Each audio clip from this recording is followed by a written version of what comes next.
रमेश किशोर सनातन का कर रहे हैं, अपमान नहीं सहेंगे। राकेश किशोर जी वो मतलब कि पूर्ण रूप से संघी व्यक्ति है, उसको वो विक्षिप्त नहीं है, ये प्लान के तहत ये किया गया है जी। वो हो ये भी नहीं कहिए कि वो विक्षिप्त व्यक्ति है। संघ जो भी कार्य करती है वो प्लान के तहत करती है, वो प्लान के तहत करवाया गया है, उसमें सरकार का संरक्षण उसको प्राप्त था। नहीं तो इतनी बड़ी हिम्मत, अरे बाप रे बाप, मतलब कोर्ट में मतलब कि घुसकर वो जूता चला रहा है। इतनी बड़ी साहस उसके अंदर कहां से आई कि कौन उसको साहस दिया, साहस देने वाला कौन है? तो इससे स्पष्ट है कि वो सरकार का साहस उसके पास था कि तुम कुछ भी कर लोगे। हम लोग भारत के लोग, अच्छा ये बयान किसका है कि हम भारत के लोकतांत्रिक व्यवस्था को नहीं मानते हैं? संघ का। संघ के लोग बराबर ये बात कहते हैं, तो उनको लोकतांत्रिक मूल्यों से कोई लेना देना तो रहा नहीं है। सीजीआई साहब के ऊपर हमला हुआ है तो वो क्यों चुप्पी साधे हुए हैं? एक चीज बताएं आपसे जी, सीजीआई साहब का बड़कपन देखिए। मतलब कि पहले तो हम चूंकि जाति पाति की मैं बात नहीं करूंगा जी, मैं चूंकि लोकतंत्र में पद की गरिमा होती है, उतने बड़े पद पर वह व्यक्ति बैठा था और उस व्यक्ति के ऊपर जूता चलाया किसने? एक संघ के वो आदमी से, उस व्यक्ति से उस पूछिए कि वो कितना बड़ा हद होगा कि यह जूता जो चलाया गया भारत के मतलब न्यायपालिका के ऊपर चलाया गया, उसको सजा क्या दी जाए? कौन देगा?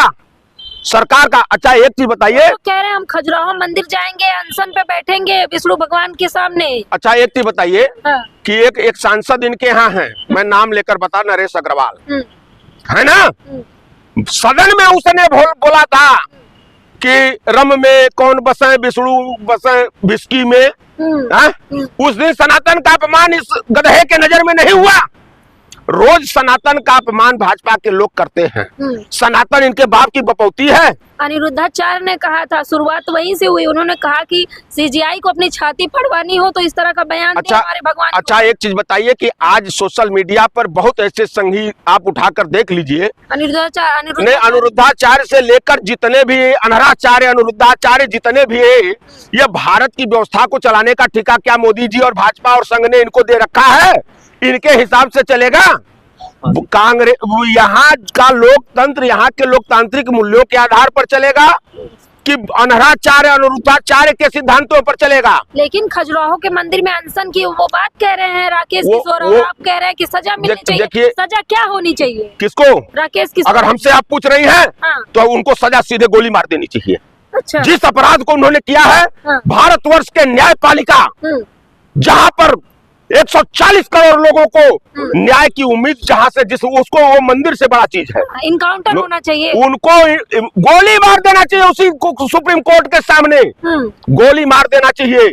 और ये काम सरकार को करना चाहिए, ये दिखलाना चाहिए कि भारत के लोकतांत्रिक मूल्यों पर जो भी कुठाराघात करेगा उसकी सजा ये होगी। तब तो हम मानेंगे, भड़काने की बात कर रहे हैं। तब तो हम मानेंगे कि मोदी जी सत्य में भारत की लोकतांत्रिक व्यवस्था में विश्वास रखते हैं। नहीं तो यह जूता आपके भी मुंह पर है।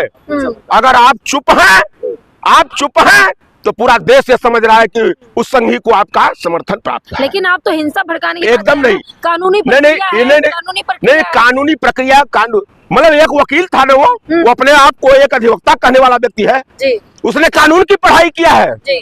कानून की किताब से रोजी रोटी उसकी चलती थी। कानून में विश्वास रखने वाला व्यक्ति जब इतना बड़ा घृणित कार्य कर जाए, वो चाहे शशि उपाध्याय ही क्यों न हो, उसको सजा मिलनी चाहिए। और आज सजा न देकर यह सरकार उसको प्रेस कॉन्फ्रेंस करा रही है, इससे संघियों का मनोबल बढ़ा रही है। भाजपा संरक्षण देकर कि, और आज सोशल मीडिया पे देखिए कि तमाम संघी क्या क्या बयान दे रहे हैं। इससे स्पष्ट होता है कि भारत के लोकतंत्र को यह खत्म कर चुके, जो आदरणीय राहुल गांधी जी बार बार कहते हैं, जनता को चेताते हैं कि भारत के लोकतंत्र को बीजेपी खत्म कर चुकी है। तो सही में मान लिया जाए कि जिस दिन जूता फेंका गया सीजीआई महोदय के ऊपर, उस दिन यह तय हो गया कि मोदी और अमित शाह के नेतृत्व में और संघ के नेतृत्व में यहाँ का लोकतंत्र आज के डेट में ये लोग ध्वस्त कर चुके हैं।